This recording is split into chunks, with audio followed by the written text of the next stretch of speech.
Alright, I'm gonna level with you guys. I know you're probably not here for comic related stuff, well, with it being E3 and all. And I totally get that. I wouldn't want to look up comic related stuff during the biggest week in gaming either. I want news, reveals, trailers, opinions, what have you. Lucky for me, I can talk about more than one medium. Games, comics, TV, movies, music, pro wrestling. I'm something of a renaissance man. So let's talk about games today. But to do that, we're gonna have to go down to the basement.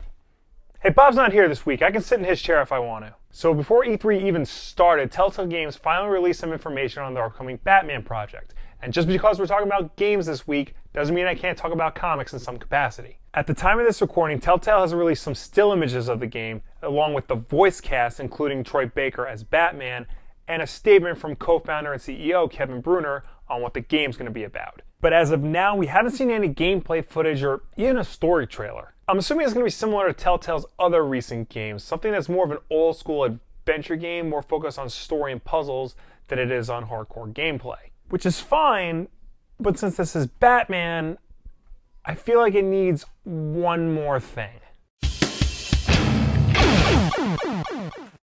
So what do we know about this game? Well, according to Kevin Bruner, it's going to focus on the psyche of Batman and his lives as Bruce Wayne and the Dark Knight. Okay, cool. Seems like this is going to be more of a cerebral take on the character, one that focuses on who he is and why he does what he does. Awesome. And judging from the actors and the roles they're going to be playing, it looks like this is going to focus more on the less outlandish villains of the Batman mythos, just Catwoman and Carmine Falcone. Also, Harvey Dent isn't Two-Face and Jim Gordon is only a lieutenant, so this is going to take place in the early days of Batman. So this definitely sounds like it's going to be a departure from the Arkham games that we're used to, which is fine. I think that's a great idea. It's about time the Batman video game franchise got mixed up a little bit. But how big of a departure will this be? Again, I'm assuming this is falling in line with Telltale's other games, like The Walking Dead, The Wolf Among Us, Game of Thrones, and so on.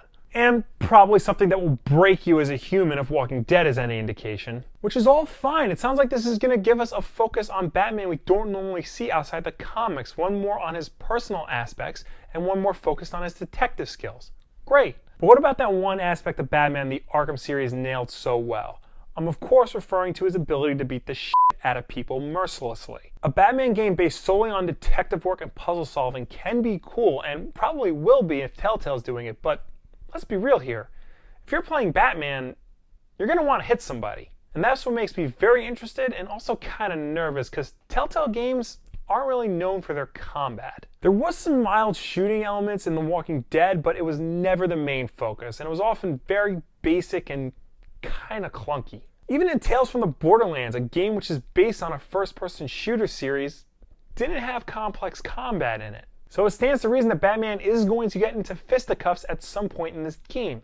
Can Telltale's technology handle that? I know Telltale is working with an updated game engine for this and their upcoming Walking Dead Season 3. So hopefully not only will this fix some of the more buggy aspects of the engine, but also improve on other things as well. Like take it beyond just dialogue trees and simple puzzle solving, make it a little bit more complex, make it a little bit more combat focused, especially for a character like this. I'm not expecting Arkham level fighting here. I think that's unreasonable. Just something that feels good, not something cumbersome and clunky like we're used to from Telltale. I mean, don't get me wrong, I'm sure this game will be fine. Telltale has been on an incredible roll as of late. I'm just wondering if it's even possible to make a Batman game without any form of combat. I mean, what would that even look like? Every Batman game since the 80s has had some sort of fighting in it. I mean, this would be a total break in tradition. Would it even be a Batman game anymore? What is Batman without hand-to-hand combat?